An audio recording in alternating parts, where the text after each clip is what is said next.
विधान है, छठा व्रत का विधान नहीं है। कितने व्रत? 5। सुबह पूजन की थाली लगाइए, पूजा की थाली, अभिषेक का सामान सब लेकर आप मंदिर में जाइए। शिव मंदिर में जाकर बाबा का जल अभिषेक पूजन करिए जिस हिसाब से आप करते आए हो। पूजन की थाली में सामान उतना रखना जो शाम को भी आपके साथ चला जाए, अलग से नहीं रखना पड़े। अलग से केवल शाम को दिए रखो, जल रख लो थोड़ा सा, और बाकी का जो मिष्ठान आप तैयार करोगे बस वो, बाकी का चंदन अबीर गुलाल ये सब सुबह की थाली का रखिए, थोड़ा फल जो भी रख लो। सुबह पूजन करो, बाबा का निवेदन करो, घर आ जाओ, थाली को ढक कर रख दीजिए। शाम को जब जाओ कोई प्रसाद उतना ही बनाओ जितना भगवान के लिए बना रही है। ये नहीं कि खीर ज्यादा बना ली तो आधी हम यहाँ ले जाएं और आधी घर के लिए छोड़ दें, नहीं, उतना ही बनाओ जितना भगवान के लिए जाएगा, जिसमें से 3 हिस्से हों। एक पात्र में भरकर ले जाओ, दोने ले जाओ, कटोरी ले जाओ, प्लेट ले जाओ, जो तुम्हारी मर्जी पड़े, कागज ले जाओ, जो तुम्हारा मन पड़े तो ले जाओ। 6 दिए लेकर जाओ, बाबा के मंदिर में जाकर पूजन अर्चना करो। शाम को अभिषेक नहीं करना है, केवल चीटा देना है। थोड़ा सा जल जो बचा हुआ है उसमें से थोड़ा थोड़ा चीटा देकर, जल का थोड़ा सा चीटा देकर पूजन आदि कर कर, जैसी पूजन सुबह करी वैसे ही भाव से पूजन करो। 5 दिए थाली में से नीचे रख दो, छठवा दिया भी नीचे उतार दो थाली में से।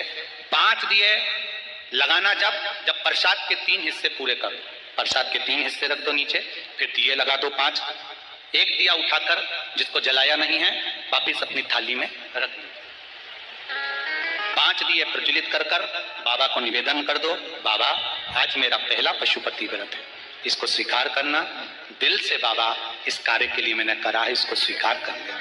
बहुत सुना बाबा पशुपति व्रत में कर रही हूँ, मैं भी पूर्व में ना जाने कितनी योनियां ली होंगी, कौन सा मैंने बेकार कर्म करा होगा जो आज मुझे दुख भोगना पड़ रहा। इस दुख को आप मिटा सकते हो क्योंकि आपका नाम पशुपति नाथ है। आप इसको मिटाइए, विनय करो, बाबा से विनती करो। एक दिया, एक प्रसाद का हिस्सा थाली में लेकर आ जाओ, बाबा को निवेदन कर कर, बाकी का वहां छोड़कर एक दिया एक प्रसाद का हिस्सा लेकर आ जाए। एक दिया एक प्रसाद का हिस्सा लाए, घर के अंदर प्रवेश करते समय सीधे हाथ की ओर बैठकर अपने घर की ओर मुख कर सीधे हाथ की ओर उस दिए को घर के बाहर प्रज्वलित कर दो। भगवान से विनती करो, भोलेनाथ आप मेरे घर में प्रवेश कर कर मेरा कार्य सिद्ध करें। बाबा को निवेदन कर कर अंदर जाइए। भोजन करने से पहले जो मीठा है एक हिस्सा प्रसाद का है उसको खा लीजिए। उस हिस्से में से किसी को नहीं देना, चाहे घर में बच्चे हों चाहे बड़े हों, उस प्रसाद का हिस्सा केवल तुमको खाना। पहले प्रसाद खाइए, उसके बाद में फिर भोजन करिए। एक समय फलाहार कर सकते हो, दूसरे समय भोजन कर सकते हो। इसमें जरूरी नहीं कि आपको मीठा ही खाना है। शाम का जो प्रसाद बनेगा वो मीठे का ही भोग लगेगा। सुबेरे आप आराम से नमकीन का भी फलाहार कर सकते हो, मीठे का भी फलाहार कर सकते हो। फलाहार के लिए कोई मना नहीं है, फलाहार आप कैसा भी कर सकते हो। पर भोजन जब करोगे, अन्न जब खाओगे, जब पहले भगवान का प्रसाद खा लो। 4 पशुपति व्रत पूर्ण हो, बीच में अगर कहीं रजस्वला धर्म आ गया, आपको पूजन नहीं करना है, घर में कोई सूतक सावड़ आ गया या कोई व्रत फंस गया, एकादशी आ गई या कोई व्रत आ गया, तीज आ गई, चतुर्थी आ गई जिसका आप व्रत करते हुए आए हो, तो पशुपति व्रत उस दिन मत करो, फिर अगले सोमवार कर लेना।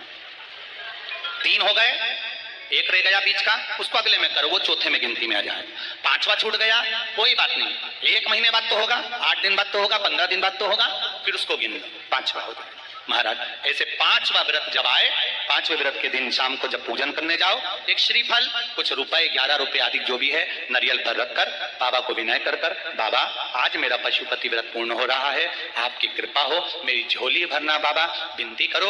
और वो श्रीफल रुपया रखकर 5 दिए लगाकर, एक दिया वापिस लेकर, एक हिस्सा प्रसाद का लाकर देहली पर अपने वही दिया लगाकर अंदर प्रवेश कर कर भोजन ग्रहण करो। बाबा को निवेदन कर लो। पशुपति व्रत का कोई उद्यापन नहीं है, पशुपति व्रत का एक उद्यापन है, जो श्रीफल और 11 रुपए आपने मंदिर में रखे हैं, वो उद्यापन के भाव से रखे हैं, भगवान को नमन कर कर रखे हैं। ये पशुपति व्रत। अब दुनिया के लोग इसको पशुपति व्रत को कहीं इतनी बत्ती लगा दो, तो इतनी बत्ती का दिया लगाओ, तो ऐसा करो, तो गलत। उसका नियम जो है वो एक ही, उस नियम के अलावा कोई। आप प्रेम से करो, स्नेह से करो, उसको दिल से विचारो, मन से विचारो, दिल से उसका स्मरण। ये पशुपति व्रत है। एक व्रत करने के बाद अगला जब व्रत करो तो थोड़ा रुक कर करना, एक साथ लगे लगाए व्रत ना करिएगा, थोड़ा रुक कर करिए, इंतजार करो 3 महीने का कि बाबा मेरी ऊपर कृपा जरूर करेगा। दिल से करा है तो वो दिल से देगा, झोली भर कर देगा, ये निश्चित है। उसका व्रत फल देता है। करना जरूरी नहीं है कि व्रत माताएं करेंगी, पुरुष कर सकता है, बच्चे कर सकते हैं, बूढ़े कर सकते हैं, बड़े कर सकते हैं, बेटा बेटी कर सकते हैं, नवयुवक बच्चे कर सकते हैं, पर दिल से करो उस पशुपति व्रत। कोई आपका दूसरा व्रत फंस गया है तो पशुपति व्रत को छोड़ दो। उस दिन आपका जो व्रत है, एकादशी हो, चतुर्थी हो, तीज हो, छठ हो, उसको कर लो। नवरात्रे फंस गए, नवरात्रे कर लो, उसके बाद कर लेना पशुपति। जितने व्रत रह जाए उस व्रत को बाद में। महाराज शिव कृपा, व्रत एक ही मंदिर में करना। जिस मंदिर में पहला व्रत करा है उसी मंदिर में 5 व्रत करना। ये नहीं कि हम मायके में 2 व्रत करके आ गए और तीसरा व्रत हमने ससुराल में कर लिया। नहीं, 2 व्रत करके मायके से आ गई हो तो 3 व्रत भी मायके जाके ही करना। अगली बार ऐसे जाना कि सोमवार बीच में फंस जाए और तुम 1 व्रत करके आ जाओ। मायके में अगर व्रत कर रही हो तो अपनी पूजन का सामान अपने ही रुपए का होना चाहिए, मायके के पैसे का नहीं चाहिए। कुंवारी होती और तुम मायके के सामान से पूजन करती, अगर कुंवारी होती तो तुम्हारा वो पूजन लगभग गोत्र बदलने के बाद आप अपना पूजन का धन अपना खर्च करें। हम तो यहां तक कहते हैं मंदिर में भी अगर लोटा भरा हुआ रखा है, मंदिर में बाल्टी भरी रखी है, आप पहले अपना कुछ रुपया दान पेटी में डालकर फिर आप उस लोटे का प्रयोग करो।